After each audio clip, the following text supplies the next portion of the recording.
What's up, everybody? Welcome back to This or Therapy.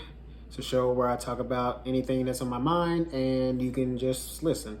I'm your host, Chris Mack.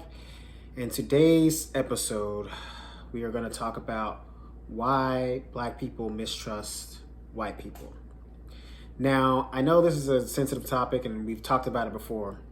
And, a lot of times Black people are accused of, automatically being racist or prejudiced towards white people and, not giving them a chance. But the thing is, we're not inherently feeling that way about you guys. You know what I mean? That's not something that we are raised to think. Now, there are some generational traumas that have been passed down, and we all know what that's about. You know what I mean? Like, there's been lots of violence between white and Black people. There's been history of white people attacking and things of that nature and committing various crimes on Black people, from the 60s on back, 70s on back. Still now to these days, there's still racial crimes happening.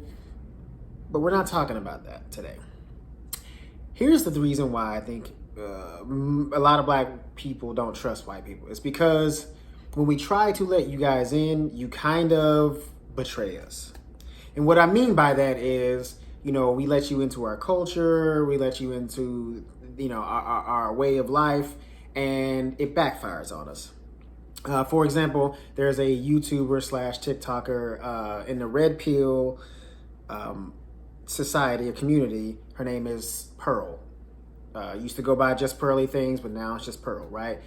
When she started her platform, she was working with all kinds of Black people, African, Black, people from London,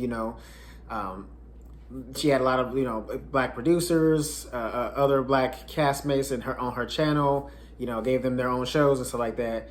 And then she goes and has a person like Nick Fuentes on. Now, I don't know if you know anything about Nick Fuentes, but he's a known racist. Like, he's let people know that he's not about race mixing. He doesn't think that people should be blending families. He thinks that white should be with white and Black should be with Black.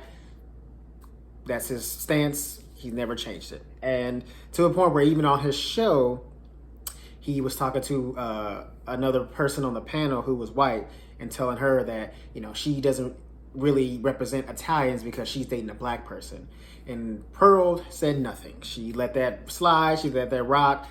And she's even gone to the point where she was quoting a book, but she said that, slavery was embellished, meaning that some things weren't as bad as they, are put out to be.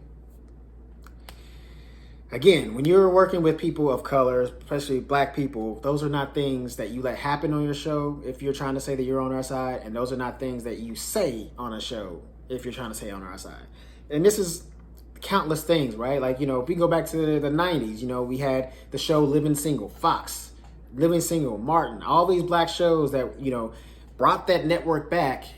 And as soon as they made a lot of money off of us, boom, they throw out Friends and Living Single was canceled. You know what I mean? And that's stuff like that has happened again. So that's why, you see Black people or African Americans more specifically, get upset when we see you trying to involve yourself in our culture. Now, I know you're saying that that's not all white people. It's not all white people. We're not that bad. I hear you. We hear you. Trust me. But here's the problem. There's not enough of the good white folks correcting the bad ones. There's not nobody standing up, right? Because you see the problem and you're like, well, I'm not Black. It's not my problem. I can't get into it. No, you can. You have to step up. And I'm not talking about the liberal yappy that's like trying to defend every wrongdoing, like little things. No. We're talking about the big picture. You know what I mean? That's the big picture, right? If you see somebody like the lady who, said that she invented the bonnet, even though silk bonnets have been out since the 1800s. Black people have been doing that for a long time. And she trying to claim that she invented it. Nobody, liberals stepped up, but nobody in the conservative side stepped up and was like, yo, this ain't right. You still in culture. You know what I mean? Like, it doesn't make you less of a conservative if you step up and defend somebody of color. You know what I mean? If anything, it makes you look better because then, you want us to be on your side. Boom, And that's the thing too. Like, a lot of white Democrats, we don't really trust you guys because you hoot and holler and you come to the protests and say you're with us. And then when it really comes down to the nitty gritty, you're nowhere to be found. And it's hard for us to see past your whiteness when you keep showing us over and over again that your whiteness takes precedent over everything else. Do you see what I'm saying?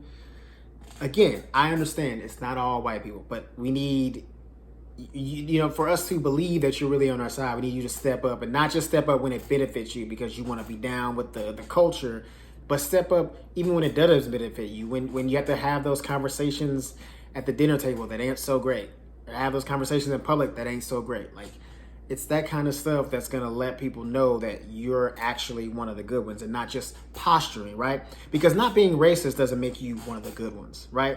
That's like me as a black person not being a criminal doesn't make me one of the good black people. It just makes me a good person because I'm not out there hurting people in any type of way. You see what I'm saying? So it's the same thing, when we say not all black people, when you see things on the news like gang violence or robberies or something like that, right?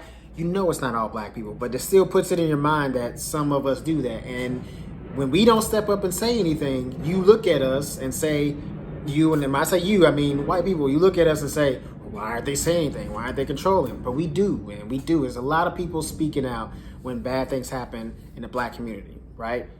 Like the thing in Montgomery, right? There was wrong on both sides, and we spoke up about that. We're still speaking up about that. So it's up to you guys. If you really want us to start blending together and trusting y'all and welcoming you in their culture without worrying if you're going to culture jack us or just use it until you make a little money and then hop back over to the white side or the right side. It's those type of things that's going to let us know that when you start correcting your own people, that's what's going to let us know that we can start trusting you. And then there won't be all this misplaced rage or this, skepticism of, are there good white people? All right, cool. That's the end of today's episode. Let me know what you think in the comments. And I'll see you in the next one. Peace.